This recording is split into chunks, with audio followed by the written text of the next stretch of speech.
Magandang gabi kaibigan. Welcome sa Pampatulog Stories. Handa ka na bang magpahinga? Bago natin tahakin ang mundo ng ating kwento, inaanyayahan kitang mag-like, mag-share, at mag-subscribe. Maliit na bagay, pero napakalaking tulong para makagawa pa tayo ng mga kwento na magpapakalma at magpapatulog sa iyo gabi-gabi. Bago ka pumikit at tuluyang mahimbing, samahan mo muna ako sa isang kwento. Isang kwento ng isang binatang kilala ng lahat, si Juan Tamad. Ngunit sa pagkakataong ito, hindi lang siya tungkol sa katamaran, kundi tungkol sa pag-ibig. Oo, kahit ang taong madalas nakahiga at nagtatago sa lilim ng puno, ay marunong ding umibig at maramdaman ang kilig.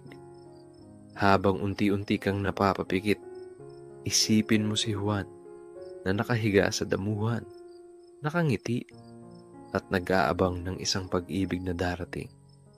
Tahimik ang paligid, malamig ang hangin, at tanging ang kwento lang ni Juan ang iyong maririnig. Hayaan mong ang simpleng kwento ng kanyang puso ay maghatid ng lambing, ngiti, at payapa sa iyong pagtulog. Kaya huminga ng malalim, ipikit ang mga mata, at pakinggan natin ang pag-ibig ni Juan Tamad. Sa isang maliit na baryo na napapaligiran ng malalawak na bukirin at tahimik na ilog, naninirahan si Juan Tamad. Bata pa lang ay kilala na siya sa kanyang kakaibang katangian, ang pagiging mahilig sa pahinga.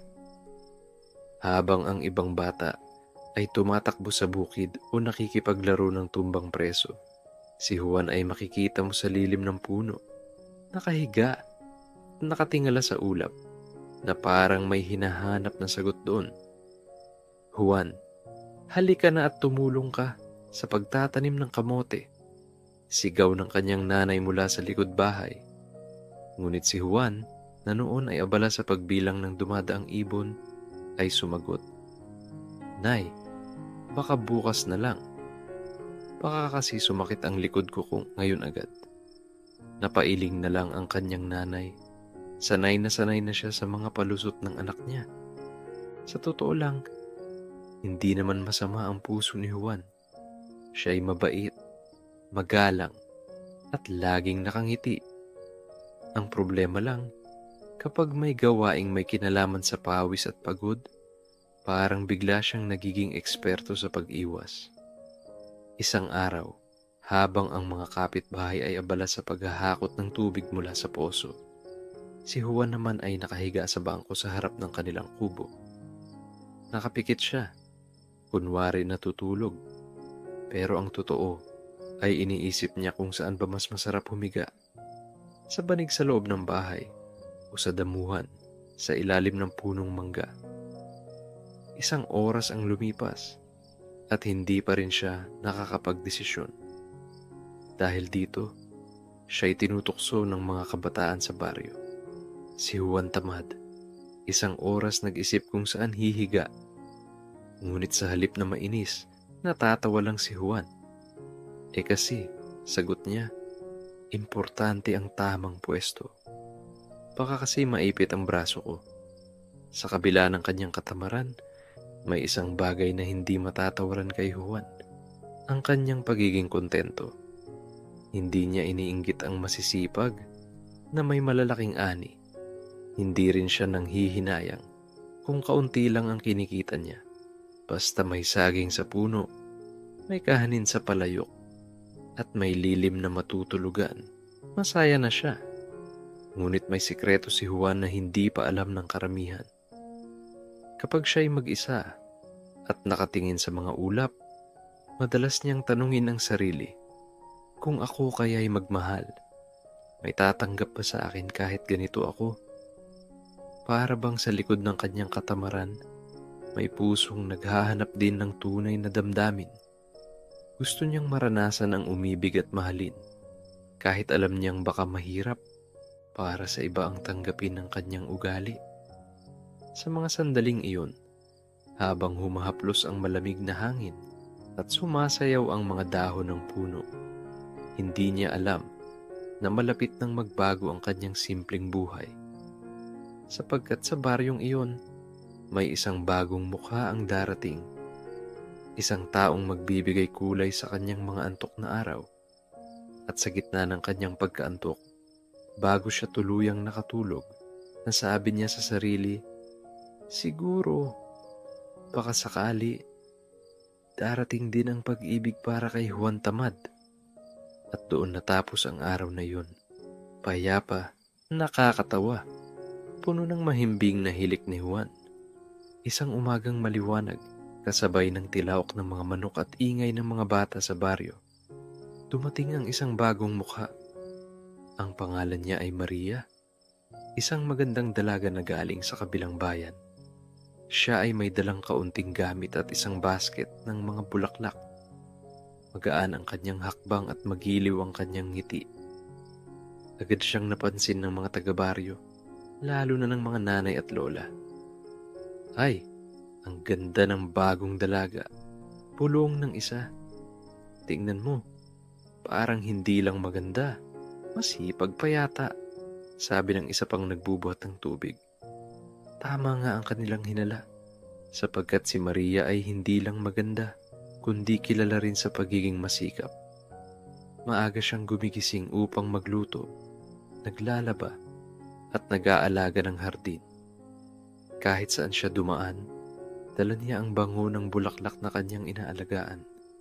Samantala, sa kabilang dako ng baryo, si Juan ay nakahiga na naman sa ilalim ng puno ng mangga. Wala siyang kamalay-malay na sa mismong araw na iyon, makikilala niya ang babaeng magbabago ng kanyang pananaw. Habang ngumunguya siya ng nilagang saging, napansin niya ang isang dalagang dumadaan sa tapat ng kanyang pinupwestuhan. Hindi siya makapaniwala sa nakita. Ang ngiti ni Maria ay tila kasing liwanag ng araw at ang kanyang tinig ay kasing lambing ng hangin.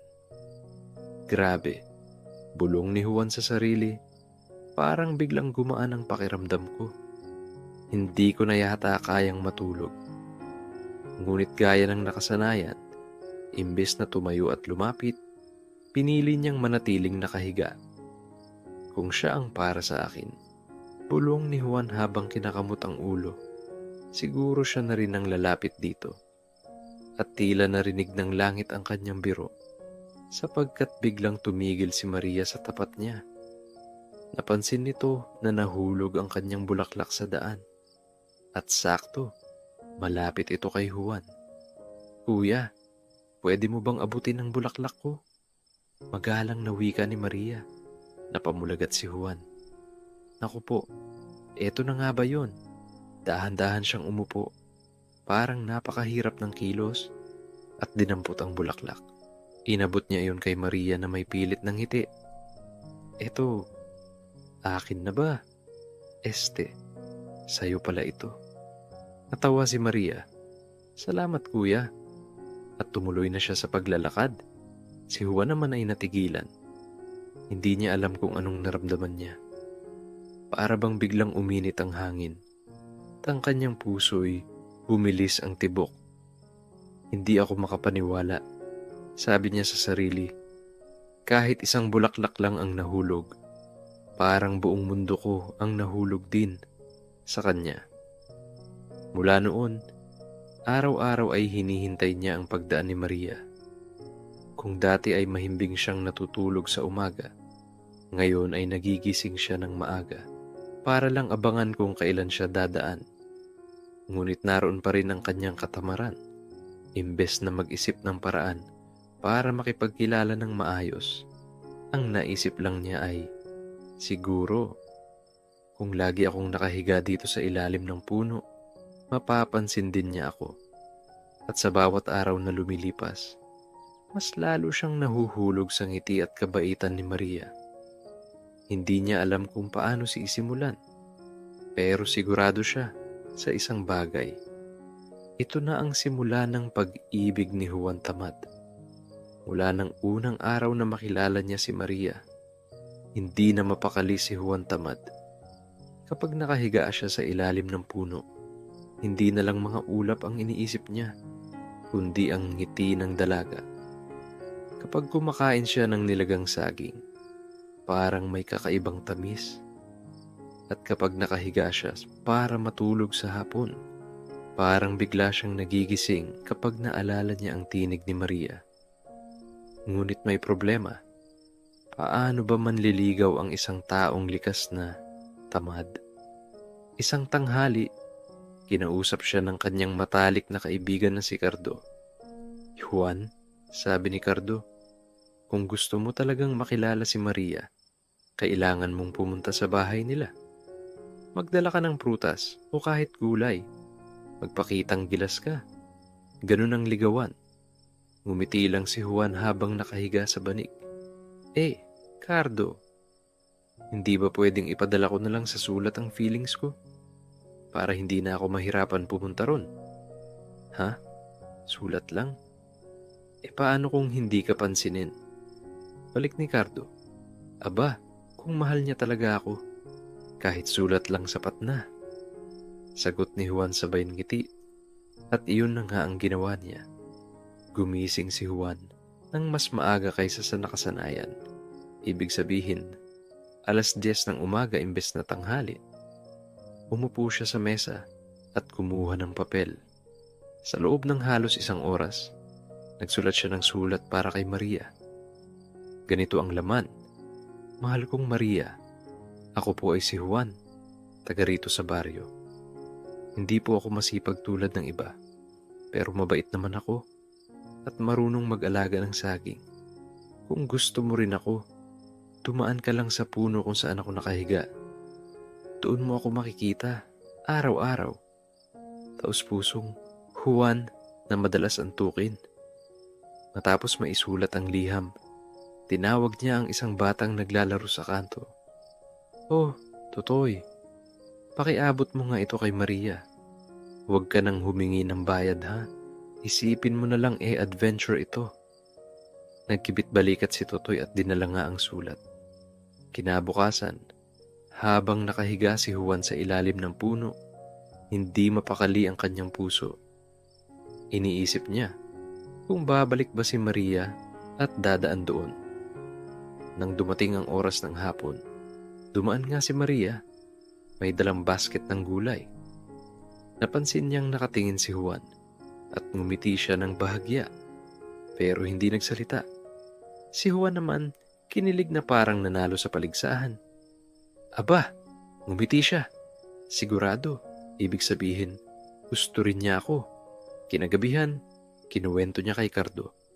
"Pare, effective ang plano ko. Ngumiti siya kanina." Napailing si Cardo. "Juan, ngumiti lang yun. Hindi ibig sabihin nun ay girlfriend ka na niya." Ngunit si Juan ay puno ng pag-asa. Sa mga sumunod na araw, nagpadala pa siya ng isa pang sulat. Mas mahaba na ito at medyo nakakatawa. "Maria, kung gusto mong malaman kung gaano kita kagusto, isipin mo na lang ang isang taong kay tamad gumalaw, pero handang gumising ng maaga para lang makita kang dumaan. Ganun kita kamahal.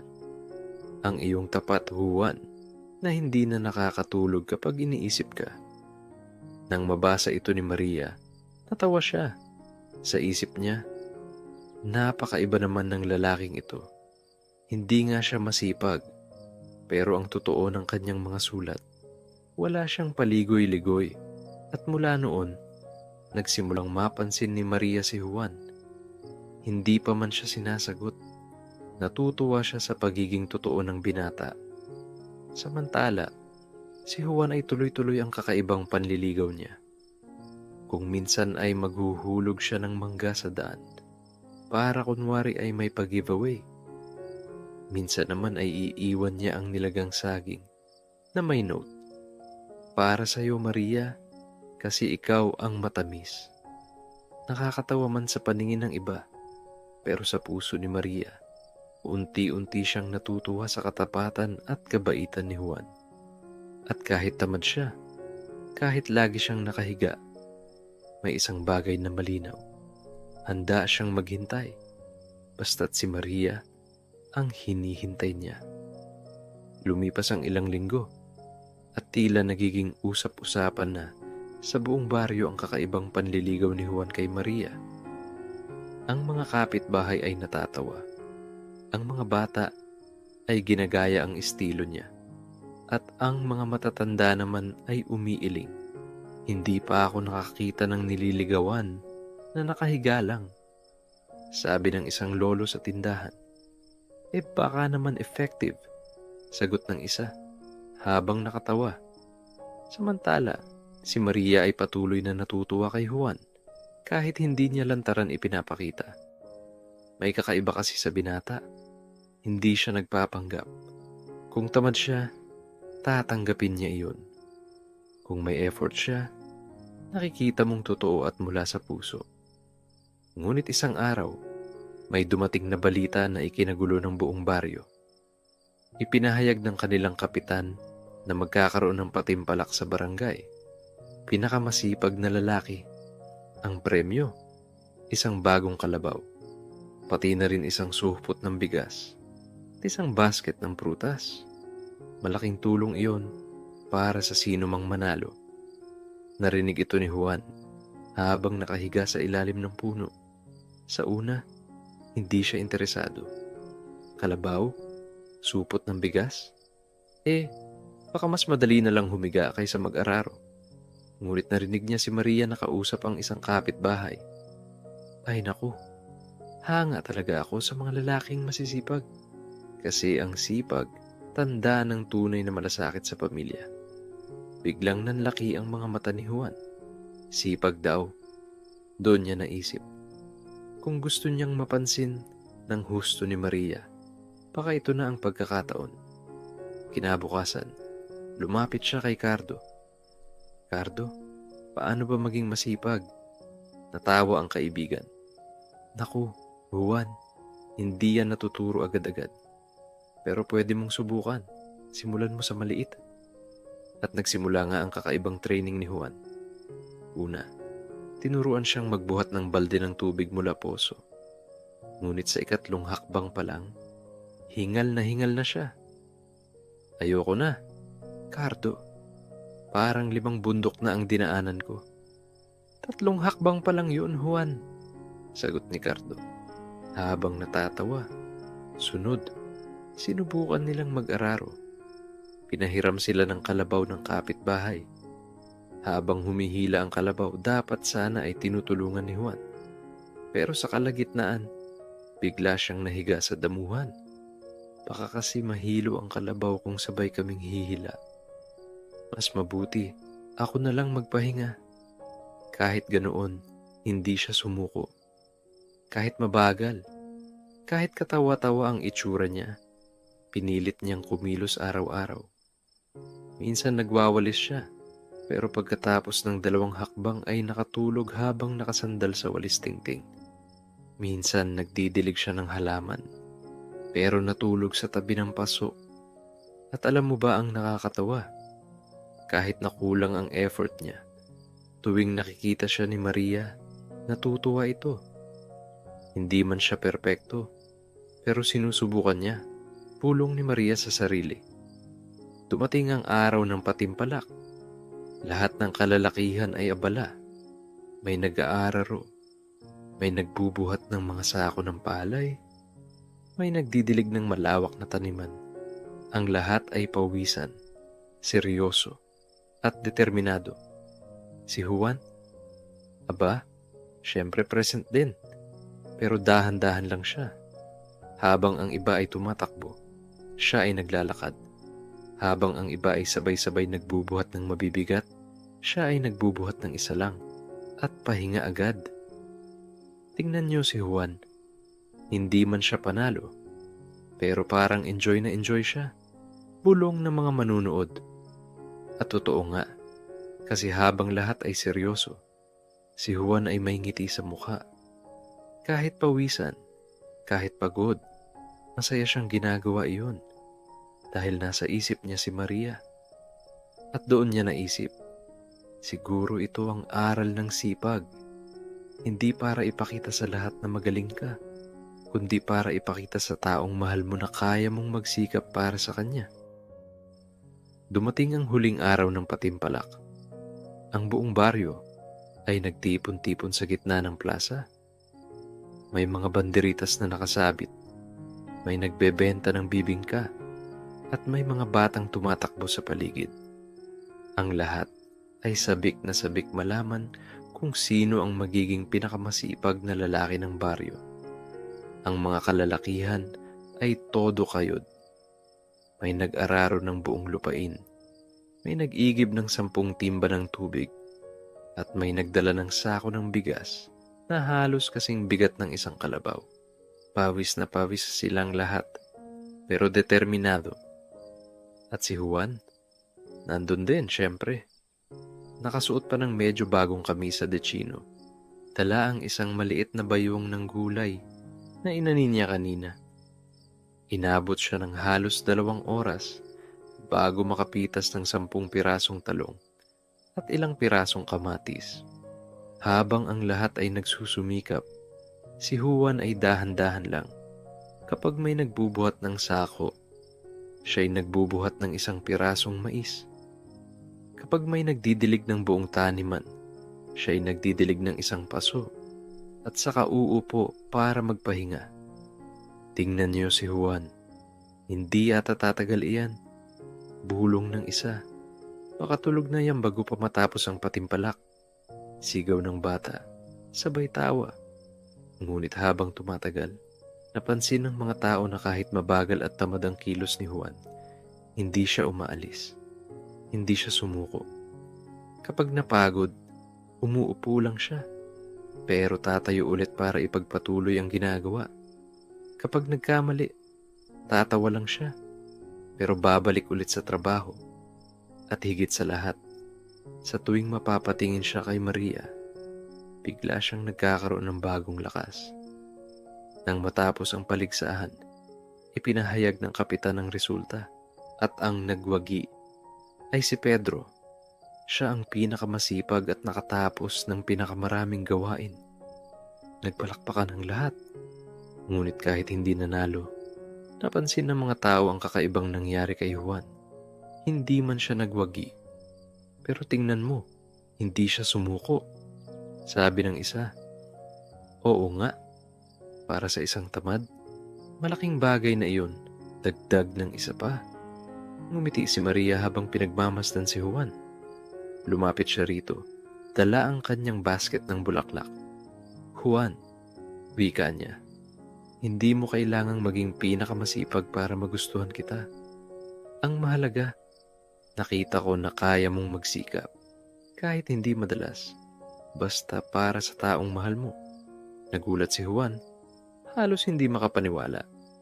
Maria, ibig sabihin ba nito? Ngumiti si Maria. Oo, Juan. Natutunan kong hindi lang sipag ang sukatan ng tao. Ang puso at katapatan mo, iyon ang tunay na mahalaga. Hindi mapigilan ni Juan ang kilig. Para bang lahat ng antok niya sa buong buhay ay biglang naglaho. Salamat, Maria. Pangako, kahit mahilig akong matulog, kapag ikaw ang kailangan, gagawin ko ang lahat. Kahit pawisan pa ako. At doon nagsimula ang kanilang pag-iibigan. Hindi naging perpekto si Juan. Madalas pa rin siyang nahuhuli sa pagtulong. At minsan ay nakakatulog pa rin habang nagbibilang ng mangga. Pero sa tuwing kailangan ni Maria, naroon siya. At si Maria naman, natutong tanggapin si Juan sa kanyang pagiging totoo. Dahil sa kabila ng lahat, mahal siya nito ng buong puso. Ang tunay na pag-ibig ay hindi tungkol sa pagiging perpekto. Hindi kailangang ikaw ang pinakamasisipag, pinakamatalino, o pinakamagaling. Ang mahalaga ay marunong kang magsikap at magpakita ng malasakit, lalo na para sa taong mahal mo. Minsan, kahit si Juan tamad, kayang magbago dahil sa pag-ibig. At doon nagtatapos ang kwento ni Juan Tamad at ng kanyang pag-ibig. Isang simpleng kwento, puno ng biro, lambing at kaunting aral, na kahit gaano katamad o gaano kabagal sa buhay, darating at darating din ang bagay na para sa'yo. kagaya ng pag-ibig na natagpuan ni Juan. Kaya't ngayong gabi, habang papalapit ka na sa mahimbing na tulog, isipin mong hindi kailangang magmadali. Darating ang tamang oras, tamang tao, at tamang pagkakataon para sa puso mo, para sa buhay mo, at para sa mga pangarap mo. Kaya't pumikit ka na, damhin ang katahimikan, at hayaang ang iyong panaginip ay maging kasing ganda ng kwento ni Juan. Magandang gabi, mahimbing na pagtulog, at panatag na panaginip.